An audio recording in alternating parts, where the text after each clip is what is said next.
Hello, my name is John Ehlers, and the current event I will be covering in my presentation is a landslide in West Java, Indonesia.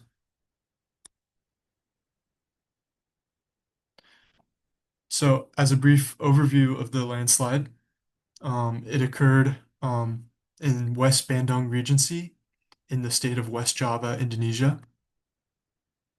Um, it occurred on January 24th, 2026, and it buried 34 houses and killed up to 80 people, according to the Associated Press.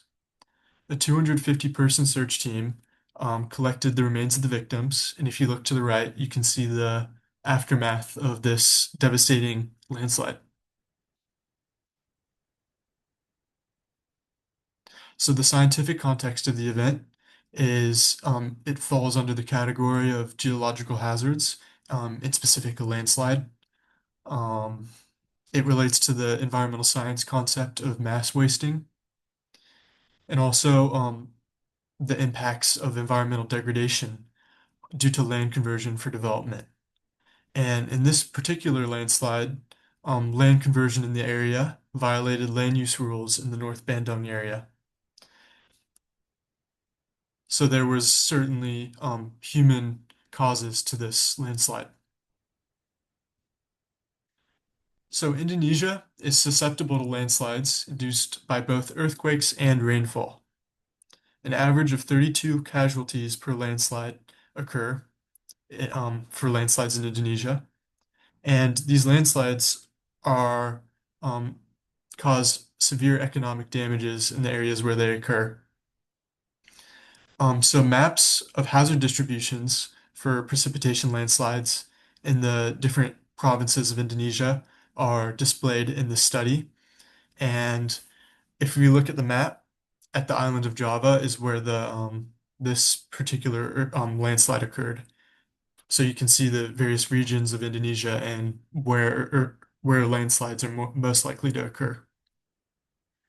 So Indonesia uses landslide early warning systems, and these use daily precipitation data and regional slope stability models to predict landslide occurrences. And one particular study suggests that landslides which occurred in the regions of Pacitan and Brebes could be detected by the early warning system 1 to 3 days in advance. So having this early warning of when a landslide is about to occur could be helpful in evacuating people before it happens. Another study attempted to update the accuracy of this early warning system by updating the rainfall threshold.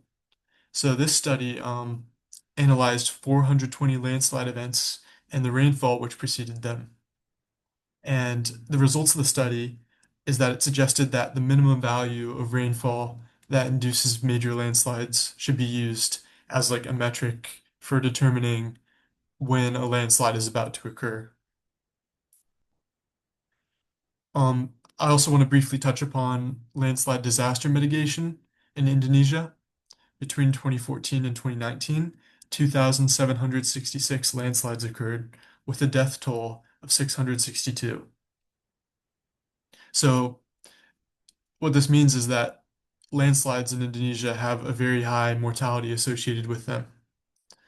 Um, Also, implementation of disaster mitigation in Java has some major obstacles. Some of these are a lack of residential development planning, lack of posted warning signs, and also landslide prone areas are often ignored by local governments.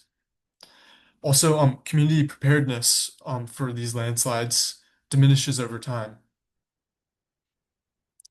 In conclusion, landslides such as the one in West Bandung cause mortality and economic damages. In order to prevent environmental degradation through things like land conversion for agriculture must be reduced. And also early warning systems and disaster mitigation is also crucial to prevent landslides like those that happened in West Bandung from happening in the future. And here are my sources. Thank you for listening.